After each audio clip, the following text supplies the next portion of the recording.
पिछले 2 साल से डेप्सांग प्लेन्स और गलवान घाटी के बारे में बार बार आप लोग सुनते रहे, कैसे चीन गलत नीयत से हमारे इलाकों में घुस रहा था, कैसे अप्रैल 2020 से पहले की यथास्थिति भंग कर दी गई, जब हमारे बहादुर सैनिक जहां पेट्रोलिंग कर पाते थे अब वो वहां नहीं कर पा रहे, और कैसे 19 जून 2020 को प्रधानमंत्री ने क्लीन चिट चीन को दिया, यह कहकर कि कोई घुसा नहीं हुआ, कोई आया ही नहीं, और एक तरह से हमारी जो शौर्यवान सेना है उसका अपमान किया। आज फिर हम सुन रहे हैं कि 9 दिसंबर को अरुणाचल प्रदेश में क्लैशेस हुए भारत और चीन की सेनाओं के बीच और कई लोग घायल हुए दोनों तरफ। यह नतीजा है उस क्लीन चिट का, ये नतीजा है एक तरह से जो कहे को अनसुना कर लेना, बार बार हम लोगों को चुप कराना, विपक्ष को चुप कराना, मीडिया को मैनेज करना, अपनी छवि बचाने के लिए देश की सीमाओं के साथ खिलवाड़ करने का यह नतीजा है। प्रधानमंत्री जी, मैप पर हुए हमले का बदला ऐप से नहीं लिया जाता। प्रधानमंत्री जी, लाल शॉल ओढ़कर चीन के राष्ट्रपति के आगे झुककर सलाम करना और लाल आंख दिखाने में एक फर्क होता है।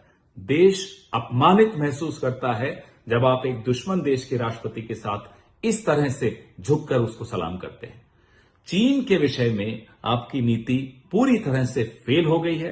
हमारी शौर्यवान सेना का अपमान मत कीजिए, उसके शौर्य को कमजोर मत पड़ने दीजिए। आपकी राजनीतिक इच्छा शक्ति कमजोर है, सेना मजबूत है। आपका अपना सांसद, अरुणाचल का सांसद तापिर गाओ लिखकर दे चुका है कि अपर सुबनसिरी जिले में 60-70 किलोमीटर सेना भीतर घुसकर आई चीन की। पेंटागन ने आपको तस्वीरों के माध्यम से बताया कि कैसे 101 घरों का गांव बसा लिया डिस्प्यूटेड एरिया में। डिस्प्यूटेड वो भले है, लेकिन भारत उस एरिया को अपना मानता है। आपने फिर भी कहा कि नहीं, ये तो 1960 के पहले से ही डिस्प्यूटेड है। 1960 से पहले भले डिस्प्यूटेड रहा हो, लेकिन जो एग्रीमेंट्स हुई हैं चीन के साथ, अलग अलग तौर की एग्रीमेंट्स, उसमें यह स्पष्ट है कि यथास्थिति को दोनों तरफ में से कोई भी डिस्टर्ब नहीं करेगा। चीन ने यथास्थिति डिस्टर्ब की, आपने कुछ नहीं कहा, आपने क्लीन चिट दी, अपने आपके मौन की भी एक क्लीन चिट दे दी आपने चीन को। अब फिर से क्लैश हो रहा है, अरुणाचल प्रदेश में हो रहा है। हम लोग संसद में सवाल उठाते हैं, आप नहीं जवाब देते। केसी वेणुगोपाल जी ने सवाल उठाने की कोशिश की दिसंबर 2021 में, आपने सवाल लिस्ट से बाहर कर दिया। आपके अपने सुब्रमण्यम स्वामी सवाल पूछना चाह रहे थे, आपने नहीं पूछने दिया। 17 सांसदों के सवाल चीन पर आए, आपने पता नहीं क्यों चीन को बचाना चाहते हैं, आपने उन सवालों का जवाब नहीं दिया।